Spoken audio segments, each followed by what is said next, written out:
Aaron was the kind of handsome guy everyone envied, and the girls absolutely adored him. Everything in his life was going perfectly. A good job, a bright future, in short, a real fairy tale. And then he fell asleep and woke up in the Middle Ages, with no explanation and no hope. And from that moment on, things went completely insane. He was constantly fighting demons, he fell in love with a beautiful woman, and even searched for missing women's underwear. Yes, you heard that right. That is exactly what he was doing. Then his cruel life broke his heart, and now he does not even know what to do next. So if you are really that bored, I suggest we see how all of this ends. No surprises today because this is just your typical Manhwa story. The main character realized he was in a medieval fantasy world. Of course, he had no idea how he got there and barely understood anything at all. He had to think fast if he did not want to starve to death. So he had to become a mercenary and cut through enemies like strips of bacon. Honestly, Aaron even enjoyed it. Which means this guy is definitely a fan of cruelty and violence. He justified his actions by saying he had to survive, but we all know he's just a dirty maniac who loves blood. Sometimes this bloodthirsty mercenary was one step away from death, and all because he forgot to clear his browser history before his wife opened the laptop. But while he was just an ordinary guy in real life, his talent clearly woke up in the Middle Ages. Maybe because he fell in love with a red-haired beauty who could fight just as well as Jason Statham. In short, they fought together like they were made for each other. In the end, it was finally over and they could breathe a sigh of relief. After a meat grinder like that, there were barely any survivors left. The young, handsome man was not even that happy about his victory. The only thing that lifted his mood was his beloved, beautiful wife. That day, it started raining, and he remembered that rain for a very long time. Back then, his wife admitted that she loved weather like this, and he never forgot those words. Many long years passed, and the hero was left completely alone. He grew older, and scars appeared on his body just like they did on his heart. Even now, whenever he sees the rain, he remembers that distant day when happiness turned its back on him. Here comes the sentimental stuff and all those teary hints, but we immediately return to real life, because we did not come here to suffer. Aaron is now one of the captains of the Outer Fortress. In simple terms, he leads a security squad. Right now, they have a little job to do. They need to find a wizard who was on their team not long ago. And since he's a wizard, anything can happen, because wizards often sign contracts with demons. Everyone wants this wizard found as quickly as possible. By the way, his name is Hans, but Aaron is not exactly excited because he had already become friends with this guy. If they catch him, Hans will definitely be hanged. And this guy is just a young fool who still has no idea how to act around people. The captain headed to the barracks of the Outer Fortress. There he met the fat man Manuel, who is his direct superior. Manuel called the commander in to talk about Hans. Everyone knows they were friends, and nobody wants personal feelings getting in the way of work orders. The captain immediately remembered that distant day when he first met Hans. He was a handsome young guy with a bright mind and a sincere smile. So Aaron had to lie and say there was no friendship between them. It looked a little suspicious, but Manuel did not dig for the truth. He simply explained that Hans had done something terrible and stolen something from the Lord's daughter that you absolutely should not steal. You're probably all trying to figure out what this little brat stole. Just wait a bit and believe me, the answer will really surprise you. Anyway, Hans is needed, dead or alive, and as soon as possible. The captain accepted the order and immediately went looking for the criminal. Of course, if he helps the wizard, he will end up on the gallows himself. So the captain quickly gathered his entire guard squad. Everyone received their orders and went to work. The captain suggested splitting up, even though many of them resisted. At that moment, he had to get angry and hint that disobedience was punishable by death.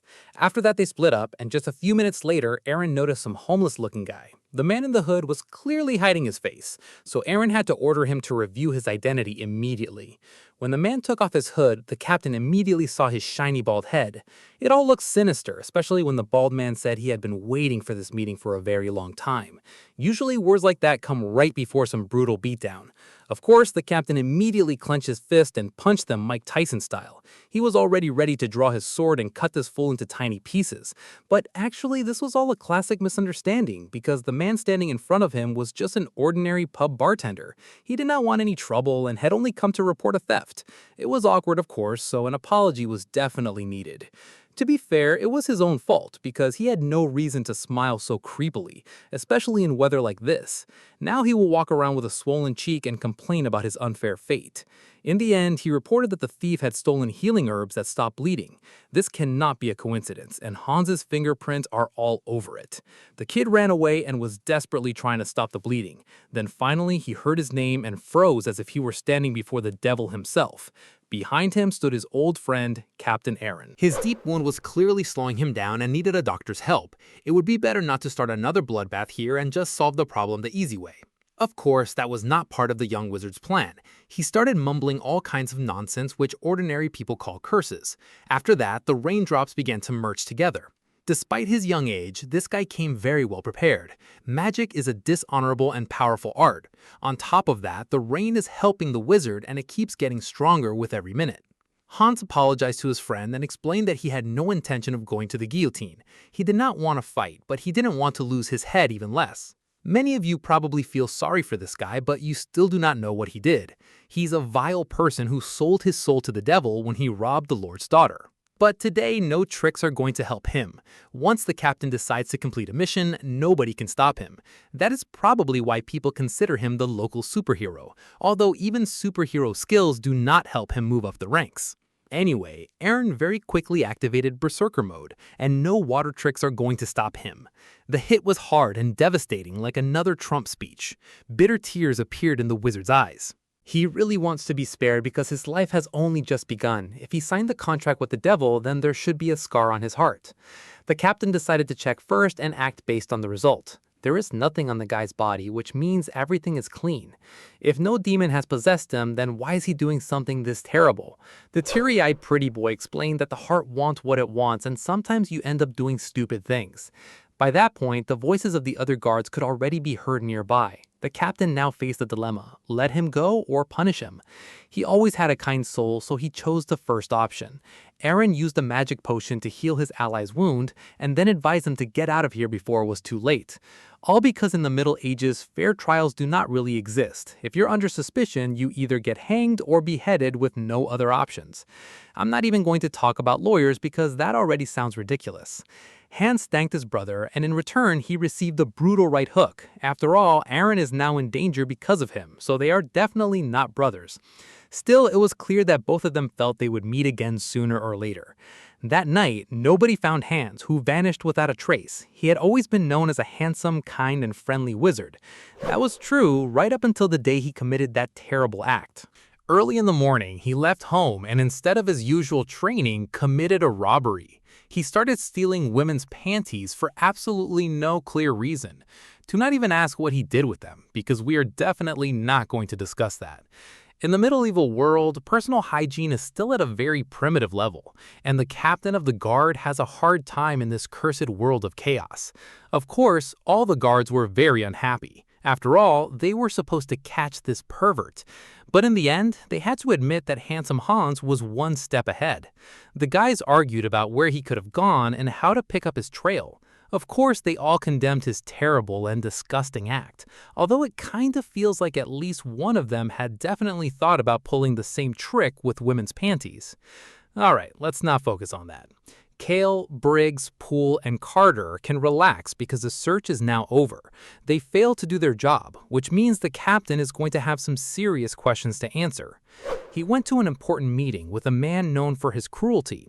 His name is William, and he came to figure out why the wizard was never found. This cigar lover always digs for the truth and is willing to do anything to get it. He knows that during the search, the guard squad split up and went in different directions. The captain personally checked the eastern district of the city and says he found nothing. But according to several sources, the captain and the criminal used to be friends. William clearly hinted that he understood exactly what had happened here and would not let himself be fooled. But our handsome Aaron is not stupid either, and of course he will never confess. In short, it was just a staring contest where the men tested who had the bigger balls. The frightened Manuel did not even think about getting involved in this conversation. William is smoking his cigars, by the way, and he took them without asking. After all, this guy is so dangerous that it is better not to mess with him at all. The fat man even went bald from fear, and no wig could save him from that. In short, that is where the conversation ended. William made it clear that the investigation would continue and the guilty would definitely be punished. Hans and all his allies will be beheaded with no chance of mercy. Then came an awkward silence, a careful stare and heavy breathing, and in response, only a fake smile from a man who knows how to avoid punishment. The captain got a few days off and decided to take advantage of the moment. As he walked through the city, he kept thinking about where his friend Hans had run off to. That kid had everything going for him, a career, female attention, male friendship, and a bright future. But he traded all those beautiful opportunities for dirty women's underwear. And I am not judging him at all, I am just stating a fact. The captain heard shouting in the local pub and decided to check what was going on. In the evenings, all the local drunks start harassing the waitress Hannah because her beauty drives everyone insane. A huge, bald musclehead clearly wanted to take advantage of the beauty. And then another guy got involved who at first pretended he was protecting her, but then he made it clear that he was also interested in playing with Hannah a little. He promised to torment her for the entire night without any breaks. All men promise a whole night of pleasure, then fall asleep after 5 minutes. Hannah barely managed to break free from one of the scumbags. She quickly realized that these were foreign mercenaries who did not know how to behave. These hungry guys will soon leave the city, but until then they can become a serious problem. Unfortunately, nobody in the local pub can protect the poor waitress. She's way too defenseless, especially surrounded by all these gloomy bastards. Even the old bartender is afraid to come over and say something, so Hannah has basically been thrown to the wolves. But as we already know, the local guard captain heard those screams from the street. He knows perfectly well that Hannah is a good girl who should not be treated like this. The local drunks also recognized Aaron and figured out what was about to happen. After all, this man will never tolerate innocent people being humiliated and insulted. Hannah ran toward him like she had just met her savior. As for the mercenaries, they all tensed up and immediately took several steps forward.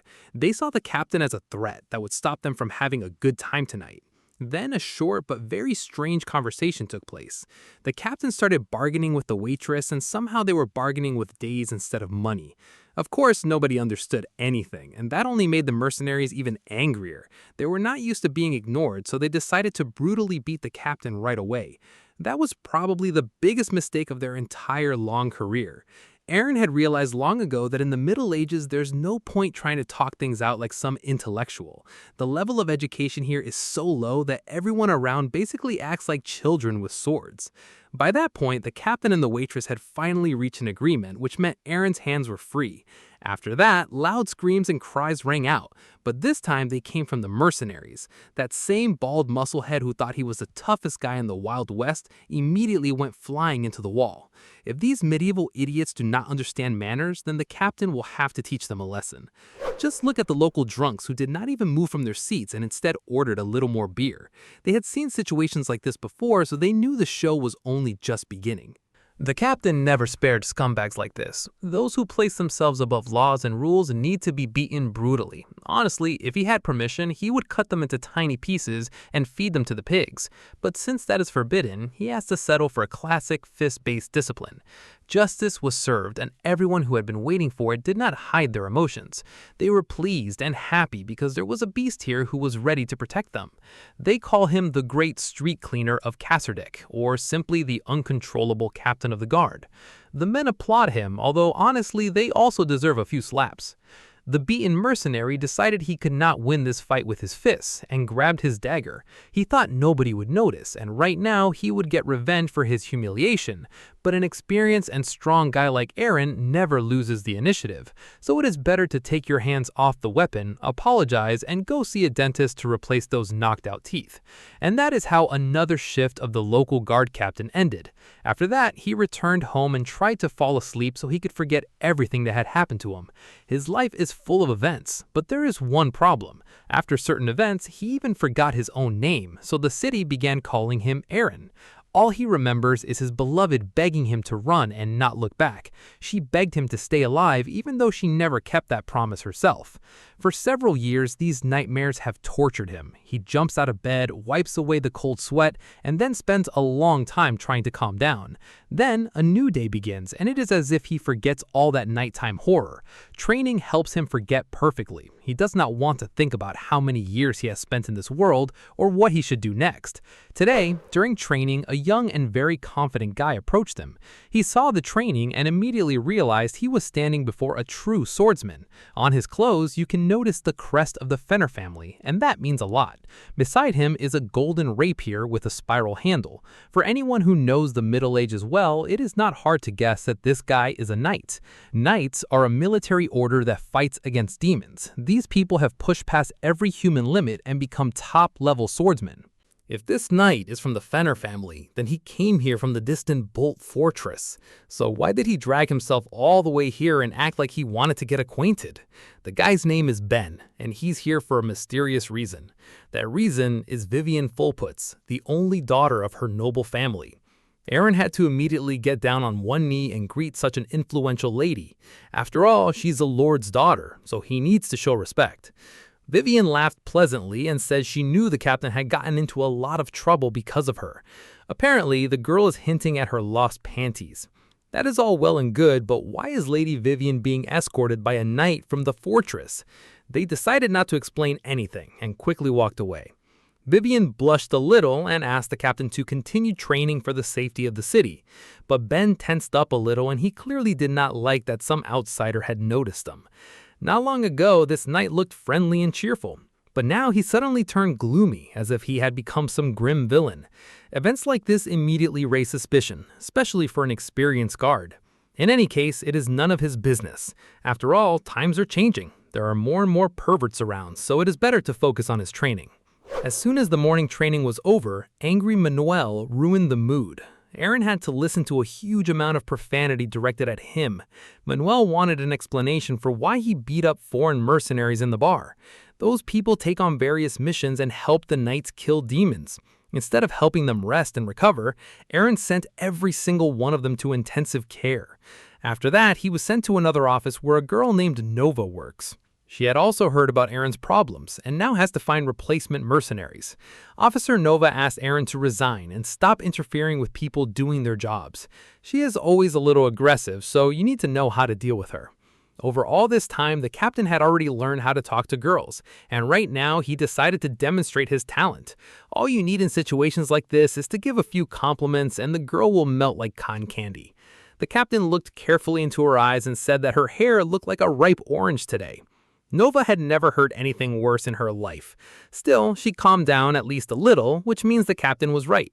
I do not know where they taught him to give compliments, but comparing someone's hair to an orange is a little strange. While the captain tried to explain what he did in the bar, the officer kept asking him to shut up. Now, he will have to work for the mercenaries without any objections. Nova will give them compensation and Eren will complete several tasks. He will have to escort these guys, and at first glance, there seems to be nothing strange about that. All he has to do is escort a carriage, though nobody knows who is inside. A huge crowd had gathered as if they were escorting bags of gold. It is all strange, of course, especially considering that most of the guards are mercenaries. They look like they're preparing for a major battle. Maybe Eren seems way too suspicious, but he's still right about something. He tried to speak up and find out who was inside the carriage, but of course nobody wanted to tell him. He brutally beat half of the local mercenaries, so to them, he's a vicious enemy.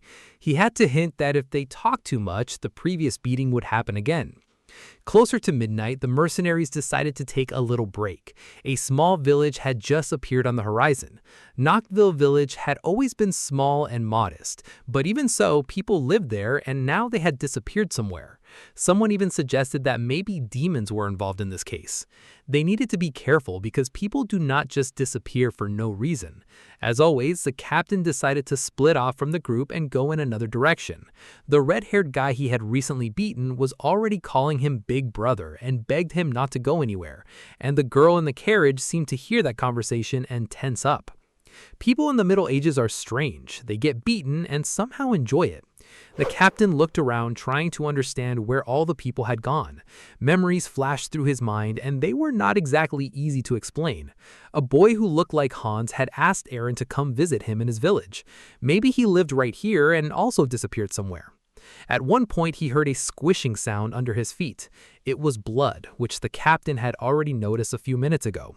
He asked his partner not to move and to very slowly raise his eyes upward. The villagers had been crucified, and it had clearly happened several weeks ago. Even the experienced mercenary tensed up and showed fear. As for the captain, he remained calm, like a robot, analyzing the situation. Then he heard his name, and the voice seemed horribly familiar to him. He turned around and saw that very same Lady Vivian. But why is she here, and what is that sinister look aimed at the captain? A little later, the entire mercenary squad settled in the empty village. They quickly lit a fire and prepared a delicious dinner. The food here is very good because every portion is packed with meat, which is rare in the Middle Ages. Patrick cannot understand how anyone can eat after seeing a pile of rotting corpses. All those images are still stuck in his head, and he has to go to sleep soon. The kid is way too sensitive and even started thinking that only some kind of beast could have done this. In reality, it is just a basic sacrifice, a kind of demon ritual. The old man offered him some wine, and the captain immediately refused, saying that alcohol dulls your humanity. Patrick gladly agreed though, because otherwise he simply will not fall asleep. The commander of the squad is named John, and he came over to meet the man he had never seen before. Aaron had to explain that he was working as a mercenary on the side and just wanted to help. The journey ahead would not be easy, so it was better to lie down and rest in advance. But not many people can relax when such a beautiful woman steps outside nearby. After all, Lady Vivian is a true symbol of beauty and desire for the mercenaries, even if they will not admit it. John had long suspected that they were not escorting ordinary people, and now his suspicions were confirmed. For everyone, this was good news. Everyone except Aaron. When he first saw her in this village, he immediately asked what she was doing here. Vivian answered that she had come out to get some fresh air, all because she was tired of staying inside the fortress. Her father allowed her to visit Bolt Fortress so she could at least clear her head a little. The captain wanted to ask a few more questions, but it was not meant to be. Knight Ben approached the lady and explained that the less mercenaries knew, the better they would sleep at night. He clearly made it clear that some things were better left unknown, and then smiled ominously. All evening, the captain kept thinking about that conversation. The Lord sent his daughter to Bolt Fortress, and all of this seemed a little too suspicious. The other mercenaries were thinking about completely different problems, like a possible meeting with a demon. They tried to calm themselves down by saying that Knight Ben was always nearby. Knights receive special training to fight demons and are considered the Emperor's elite guard. Although Aaron had always considered himself a perfectly capable swordsman who could protect himself. All he needs is a sword, and no demon will be able to destroy him. They sat around a little longer, talked about what they would do after the job, and fell asleep. Deep in the night, the captain woke up and picked up a book inside one of the houses. He looked carefully at the cover and remembered something. Before his eyes appeared that same boy he had not seen in a very long time. Horn has probably grown up by now and become a full-grown man. Because of all these thoughts, Aaron did not hear the creak behind him, only at the very last moment that his sixth sense tell him to turn around.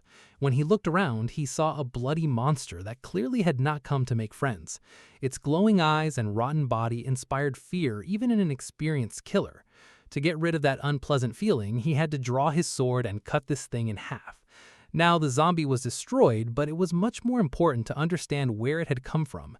Screams were already ringing through the streets, which meant all these dead bodies had decided to take a walk.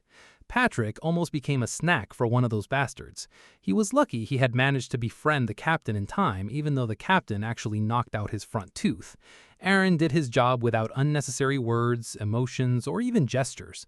I wonder if he was this emotionless when he was alone with his wife too. Patrick hurried to explain that chaos had already started here, and most of the mercenaries could not wake up. It looked like some kind of curse because they simply could not be woken up. Magic was definitely involved here. But then a logical question comes up. Why did the captain not fall under this magic? The thing is, he and Patrick refused to eat dinner because they were in a bad mood. It's unlikely that they added full-on poison to the food, more likely it was something like a sleeping potion. The mercenaries are being used for someone else's goals, so nobody is killing them yet. By the way, those same dead bodies are calmly walking around the town, as if they're getting ready to film the third Zombieland movie. At some point, they seemed to break loose and started screaming like rabid pigs. Sensitive Patrick had already wet his pants even though nobody had even attacked him yet. They need to quickly kill all these slow bastards before the real danger shows up. Of course, the zombies are only a distraction and nothing more than a warm-up. The captain activated Berserker mode and started killing everything in his path.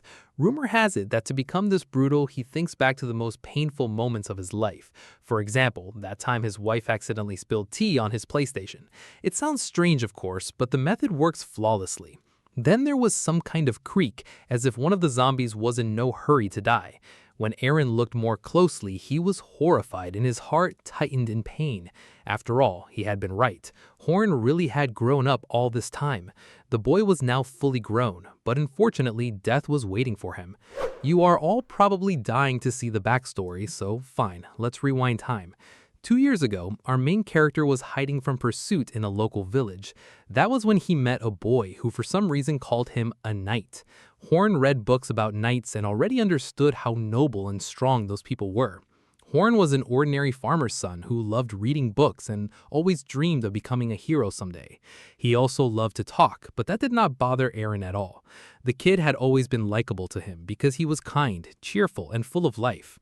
Unfortunately, life gets rid of people like that, and the world becomes rougher and sadder because of it.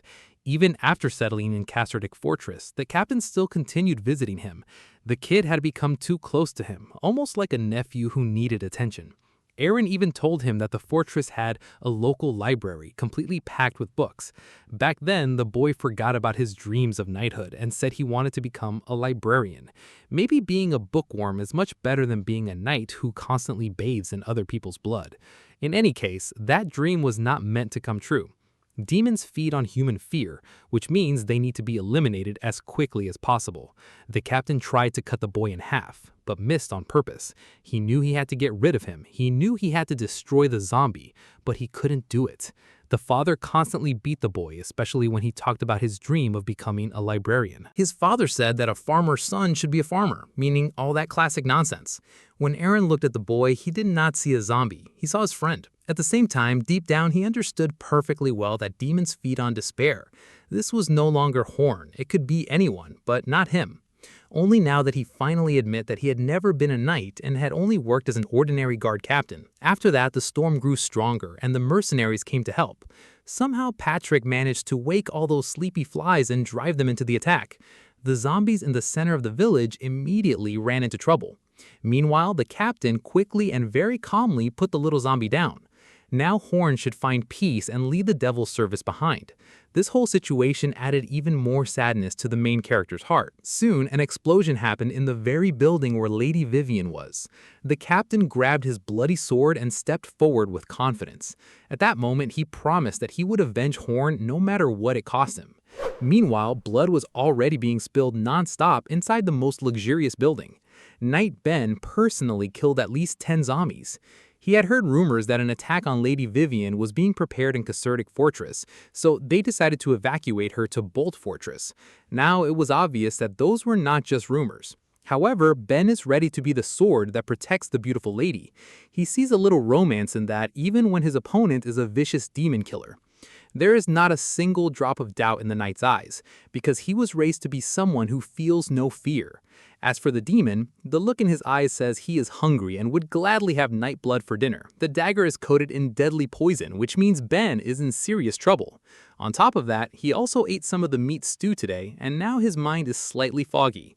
The guy still believes he has a chance even though his body is telling him otherwise. The two chatterboxes decided to end the foreplay and get down to business. Trash talk is nice and all, but classic battles are much better. The demon took the first step and attacked from the air. Ben's abilities had slowed down, and even his aura was in no hurry to balance the situation. As for the demon, this is still not the worst case scenario. If you were paying attention, only one of his arms has turned into something monster-like. That means this guy is still vulnerable, at least in the places where demonic erosion has not reached them. Ben believed he had a chance to win, and eventually landed a precise strike on the target. But at the same time, the demonic hand grabbed him by the throat. His strike against the weak spot did not work, and now he's in a bad situation. The demonic creature is thirsty for blood, and it is unlikely anything will stop it. In a classic one-on-one fight, Ben had no chance, but he could not even imagine that help would come from an unexpected side. A loud rumble sounded behind them, followed by a dry phrase, "Die in Horn's name." That phrase was filled with hatred, and immediately after those words, the whistle of a sword rang out. The monster went quiet, which means Captain Aaron kept his promise and avenged his friend. Unfortunately, things were not that sweet, and that second of silence became the calm before the storm. The stinking demon was not planning to die and somehow kept moving. He immediately attacked the captain, trying to get revenge. The blow was powerful and brutal, so no defensive block worked, and the captain flew into the wall. Demonic energy immediately rushed to regenerate the monster. His severed head gradually grew back like a lizard's tail. At the same time, he had wasted precious blood and felt noticeably weaker than before. He needs to grab that woman as quickly as possible before his strength leaves him. But in order to grab Lady Vivian, he will at least have to finish off the wounded Eren.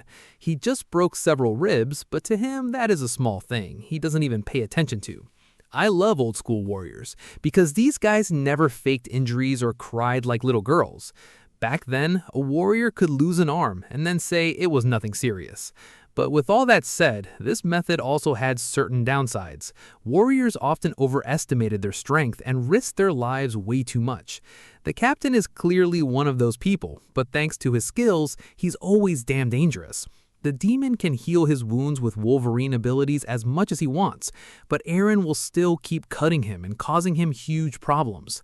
By that point, the monster situation had gotten much worse. The demonic essence was slowly draining his own blood and eating him from the inside. From the outside, it looks like a symbiosis working toward one shared goal, but apparently it is not that simple. Even with all that, the captain had no intention of stopping there. He moved forward like an alcoholic who had been promised a bottle of whiskey. All of this was needed to avenge Horn. He was a bright boy who simply wanted to become a librarian, and for some reason they turned him into a zombie.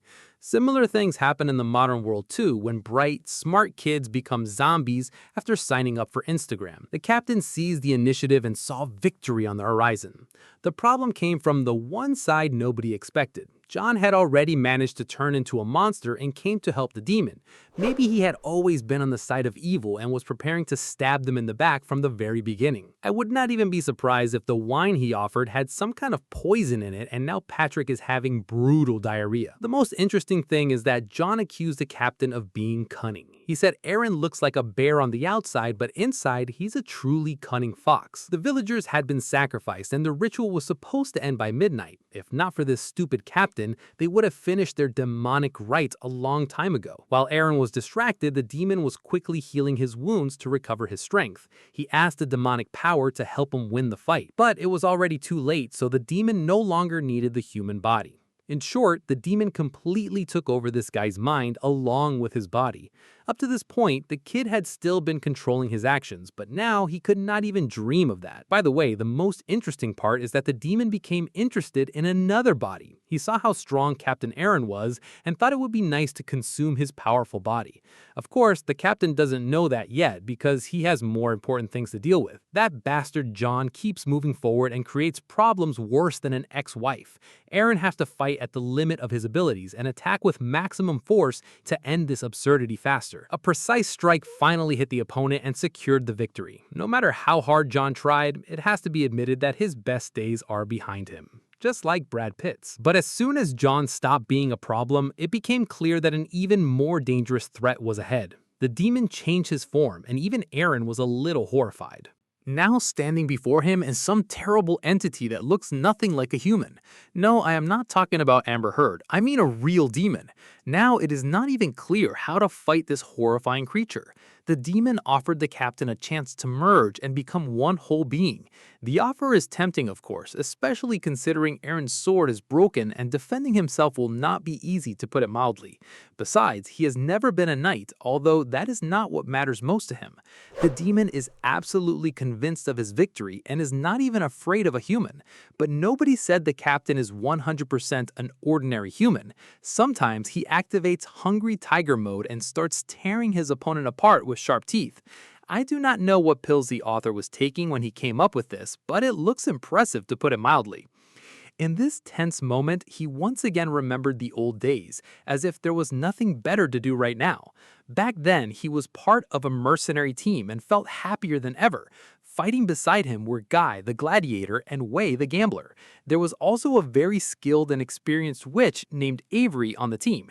And of course, the captain was that same red-haired beauty named Woodra. Her parents clearly did not love her because otherwise it's hard to explain why they gave her that name. Back then, life seemed light and carefree, like distant childhood. Even though Aaron still didn't understand why he had ended up in the Middle Ages, life felt like a fairy tale to him. But sooner or later, even the most pleasant fairy tale comes to an end. In the end, every member of the team died except Aaron. The only thing they asked of him was to survive at any cost, no matter how hard it became. And now he stands face to face with a terrifying threat in the form of a huge demon filled with hellish energy. What to do next and how to escape this hell he of course did not know. The captain lost consciousness and then woke up when the worst of it was already over. Nearby was a beaten and exhausted Ben, still wearing that same idiotic smirk. The captain's breathing had slowed, and Ben even thought he might not be able to save this man. Only by some miracle did Aaron manage to crawl out of death's embrace and continue his difficult path. Nobody remembers anything because they both woke up only after it was all over. That same demon who had seemed dangerous and invulnerable had turned into a dried-up mummy. Of course, Ben quickly figured out who was behind all of this.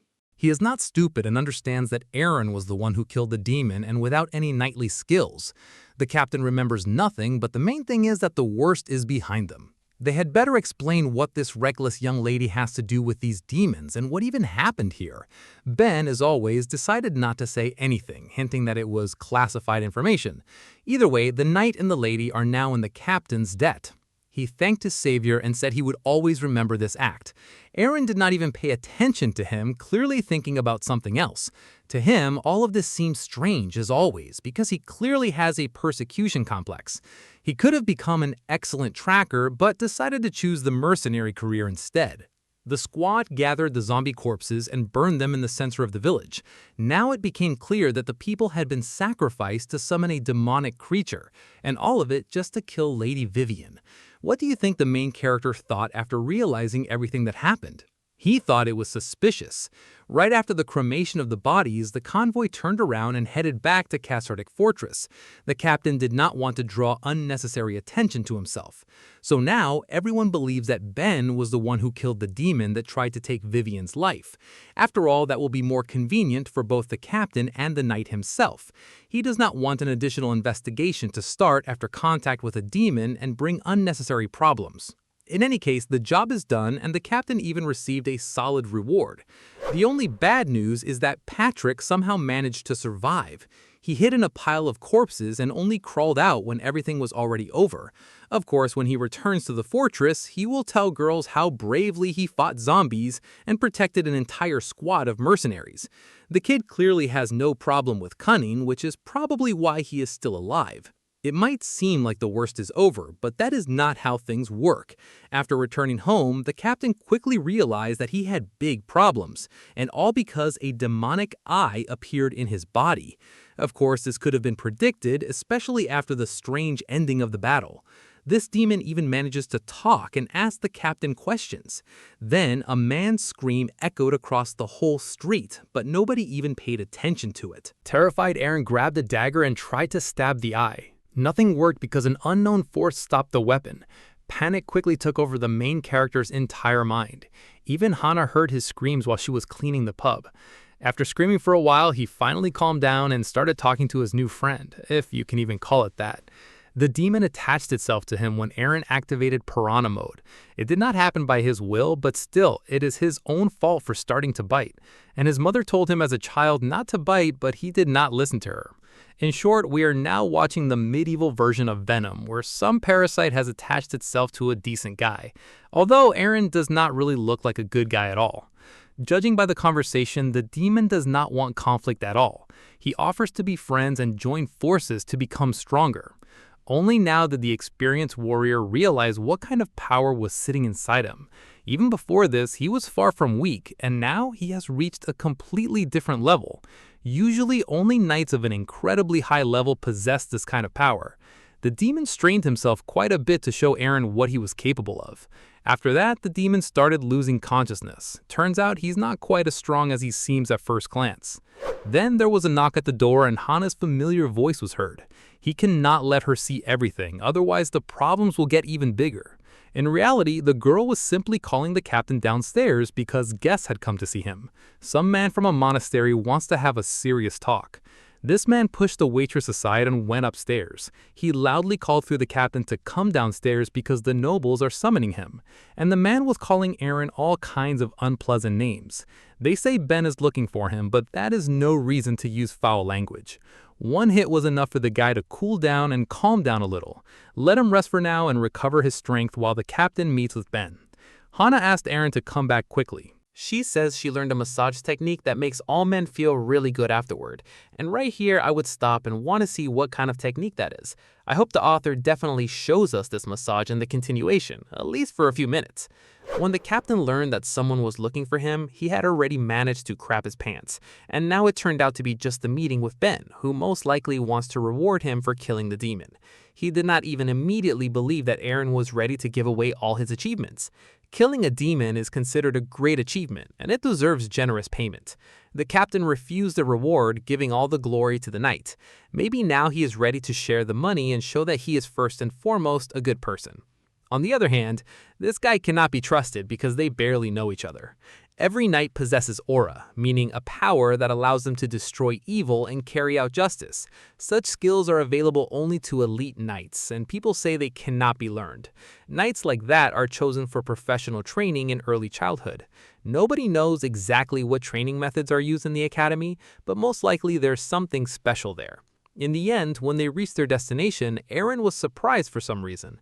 Before him stood the beautiful Church of Solar, known for its ancient architecture. And he was surprised because there's now a demon sitting inside him, and it is unlikely to enjoy a walk through a church. God forbid someone splashes holy water on him and then he will start hissing like a child whose smartphone was taken away. Still, he entered the church and immediately saw Ben's shining smile. He had been waiting for this meeting for a long time and looked as if they were old friends. The captain shifted from foot to foot, breathed heavily, and kept his hands behind his back. Besides the knight and the captain, there were other people here too, including the local priest, Blyan. You can also see an inquisitor in knight armor, and her name is Joanna. They are very well known for their deep religious faith. And as we already know, anything connected to God is now bad for the main character. Inquisitor Joanna stared into his eyes a little too carefully and then suddenly rushed to strike. Of course, the captain immediately grabbed his weapon because he never trusted women. It seemed like blood was about to be spilled, but both warriors stopped in time. I don't know what this is, showing off or early Alzheimer's after difficult battles, but it looks strange. The priest even called it the outstretched hand of Annunciation. Yes, that is exactly what he said, as if he was jealous of the captain for earning the Inquisitor's respect. It is some kind of religious ritual, and the demonic entity clearly did not like it. All these people know what really happened in the village, and that Aaron was the one who defeated that demon. They decided to make a gesture of goodwill, a kind of gift for his selfless and modest behavior. Before him lay a golden fibula of the church along with gold coins. Like any ordinary guy, the captain immediately calculated how much he could sell this fibula for on the black market. At first, he tried to refuse the gift, but the priest insisted that heroes should receive rewards worthy of their deeds. For a man who used to earn a few silver coins, this reward looks like a jackpot. After that, he even shouted that he had always been a believer and gladly praised the church.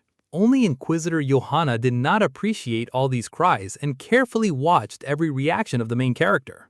Right after returning from that conversation, Aaron was completely unrecognizable. The captain had changed beyond recognition because of his new gear.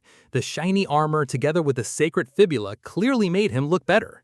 Even the waitress, Charlotte, started staring at the captain and offered him a massage that makes you feel good. Now it is clear where Hana learned about this massage, because all waitresses share secrets with each other. But despite the new gear and the pleasant offers, the captain looked sad. He missed cold and refreshing beer while drinking this warm piss.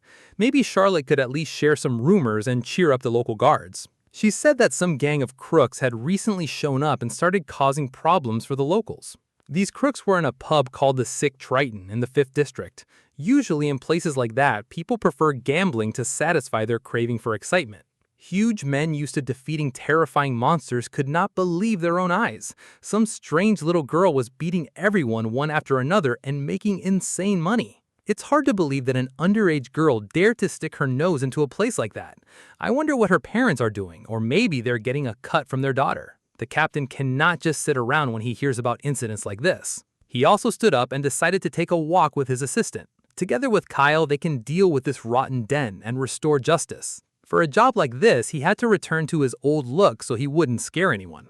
When the captain kicked the doors open with his powerful leg, everyone got seriously tense. He immediately sensed the familiar smell of gambling and saw Joseph. Actually, everyone knows the captain quit gambling a long time ago and should not be sticking his nose into places like this. He pretended he was going to play one last time, especially after earning a bit of money. Top-tier acting, all for the sake of finding the local scammers. They immediately hinted that the girl in the cloak always placed the biggest bets. The game began, and the first several rounds ended in a draw. By the way, that almost never happens, so all the spectators focused their attention on the game. Until then, they had simply been enjoying their alcohol, but you do not see the captain trying to hit the jackpot every day. He decided to double his bet, and the girl quickly agreed. She had already let him win a few times, so he would get a little cocky and feel confident. Standing before us is not a little child, but an experienced and cunning scammer you cannot relax around. It turns out the girl can use magic to make the dice land on whatever side she needs. As soon as she tried to do it, the captain immediately ordered her to stop. After that, he said he understood perfectly well what was happening and forbade the use of magic. As they say in situations like these, a man has to stand by his words. Whether in the Middle Ages or any other time period, you cannot just accuse people of serious crimes without any proof. Aaron calmly proved this point by predicting in advance the number the girl would roll and the number he himself would roll. He knew she had rigged everything and deliberately lured her into his trap. He is ready to stake his honor on the fact that she used magic. Most likely, the local mercenaries are using the child for their own purposes to make enough money for a comfortable old age. This is a fairly common thing, so they are not even trying to hide it. All these people surrounded the captain and hinted that tonight, instead of going home, he would be going to a cold and uncomfortable morgue. The captain was in no hurry to ruin everything and offered an alternative. He pulled out a gold coin and suggested playing one more round to fairly decide the winner. You do not see real gold from the Holy Church every day. Now everyone around was shocked and afraid to imagine what kind of man he was if he had coins like that. Honestly, it is strange that even after finding out they were trying to cheat him, he offered to keep playing. The frightened mercenaries refused, but the captain masterfully manipulated them by calling them scared little chickens. Of course, none of them were used to insults like that because it hurt their honor. That is exactly why one of the local leaders decided to show his best side. He bets all the money and the little girl's hand on the fact that she can win.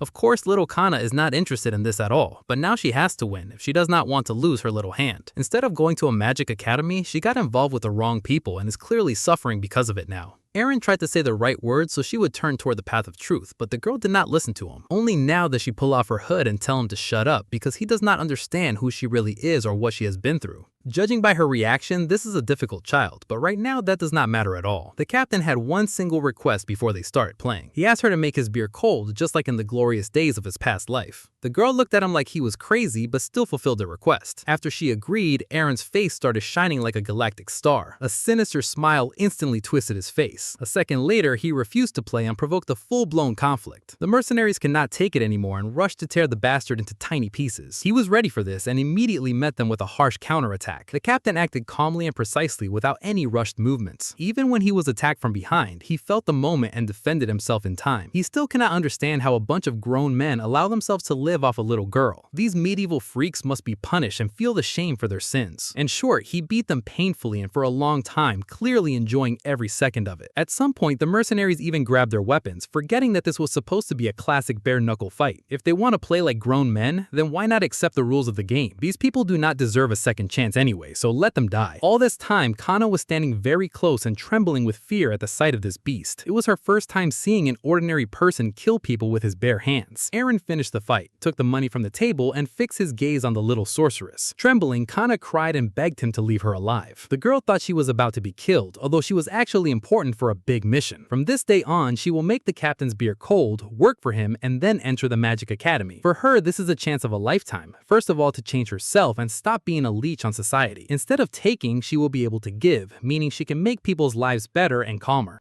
After that, the Bard adventure ended, and the very next morning, the captain went out to train. As soon as he got a little tired, he heard a little girl greeting him. The little refrigerator brought him chilled beer because now she's not a scammer but the captain's assistant. She looked extremely unhappy because she traded one kind of slavery for another.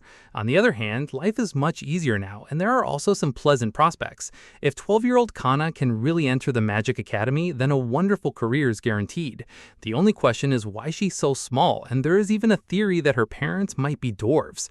A displeased Kana appeared on the training ground and wanted to know where Eren suddenly got a daughter from. This is what jealousy and the desire to get a man by any means can lead to. He had to explain a little about what was going on, of course without going into details. Kana heard all these brutal stories and immediately started hugging the little girl. From that moment on, she considers her a little sister and promises to help in any confusing situation. Of course, she's mainly interested in something else, like how many mugs of beer the little girl can chill in a single day. After all, business always comes first, especially in the Middle Ages, where nobody even dreams of refrigerators yet. Right after that, he had to meet Manuel, who has always scolded the captain for beating up foreign mercenaries. By the way, I think everyone has already noticed that the main character's daily routine almost never changes. Training, beating up foreign mercenaries, listening to complaints, and relaxing in the evening. Of course, between these most important activities, he has to patrol the market stalls and keep order in the fortress. Not everyone is happy with the captain because they see him as a rude bastard who allows himself way too much. Nevertheless, thanks to this man, you will no longer find bandits in the market stealing every last coin from the merchants. So if they want everything to run smoothly, they should at least bring him a little money and food sometimes. The other guards who obey the captain act a little harshly. Each of them has a family to feed, at least that is what they say. After the walk through the market stalls ends, the carriage inspection begins at the outer gates of the castle. Today, it is way too empty here, almost like it's a day off. Suddenly, a gloomy man approached the captain and said the phrase, "The carnelian flowers will never wither." He has either completely lost his mind or drank way too much cold beer. There is simply no other way to explain all this nonsense. It is probably some secret code, which Eren never liked.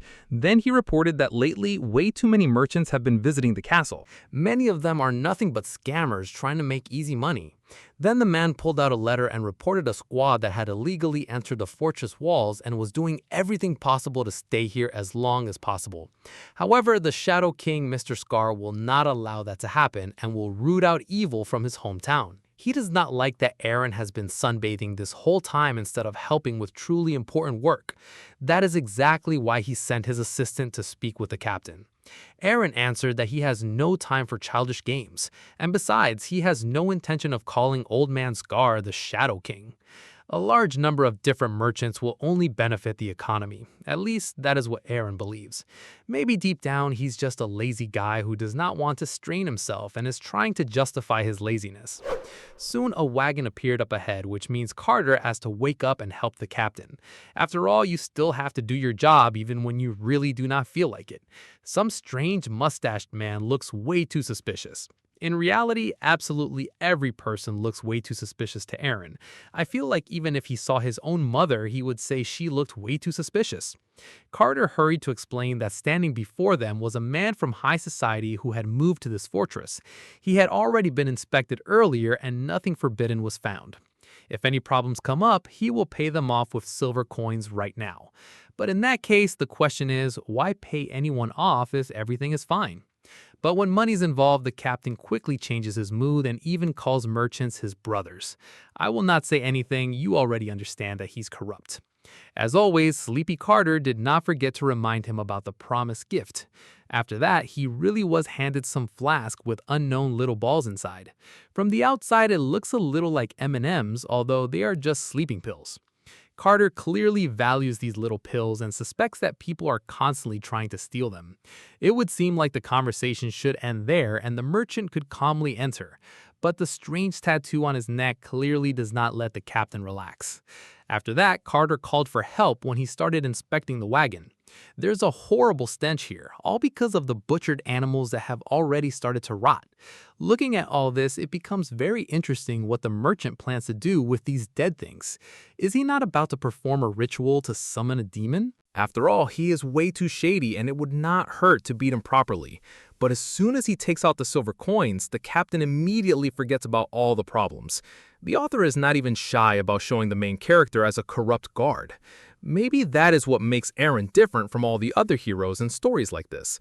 He's not perfect, not the best, and not the most honest, but that is exactly why there's something attractive about him.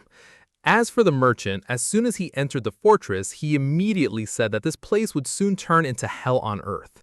Later, the captain will definitely regret what he did, but right now he's just happy to make easy money. But no matter how happy he was, the recent words of the Shadow King had settled firmly in his head. He will have to keep a close eye on this merchant so he doesn't do anything stupid ahead of time. Now we move to the local pub, where Brig is bragging about his achievements. The kid always considered himself handsome, all because he studied male charisma on a divine scale. Charlotte invited him on a date and promised to give him a massage he would never forget. Girls like Charlotte immediately grab whatever they like and do not even give men time to come to their senses. But even Charlotte has her oddities, because she set the date in the city center where a public execution will take place. In short, the girl is clearly a pervert, and I don't even know what to expect once they get to her home. And the most interesting part is that Brig plans to give her a fresh pie baked by his mother. As soon as the captain heard the speech, he immediately started shaking with anger. He knows perfectly well that this kind of pie is basically fish crap, because there is no other way to describe such a horrible dish. Everyone who has ever tried a pie like that could not get rid of nausea and dizziness afterward for a long time. Brig had already treated his friends, and they still cannot forget that terrible day. Actually, pies like that are very popular in the neighboring kingdom, where Brig's mother was born. The captain did not choose his words carefully, and made it clear that this pie was much worse than rotten pigs. The conversation was interrupted when a familiar face opened the doors of the pub. It's that same annoying worm again, the one who constantly talks all kinds of nonsense. Aaron didn't even listen to him and immediately knocked him out with the first punch. His mood had already been ruined, all because he remembered that same fish pie again. It looks like he will still have to go meet the man who calls himself the Shadow King. He and his soldiers decided to remind Aaron of his old oath to protect his fortress. Actually, Scar proclaimed himself the Shadow King, but many people really do call him that. The main character has never treated him with special respect or awe. He does not like being pulled away from important business, especially when he is drinking cold beer. He had warned them a long time ago to stop with all the stupidity and conspiracy theory nonsense. The Shadow Soldiers declare themselves protectors of the fortress, even though the guards already exist for that. They gather to discuss people in dark hoods who constantly meet in the northern part of the fortress. They are clearly planning something, and if they do not start acting, it will be too late. Scar is absolutely convinced that he has exposed a dangerous group.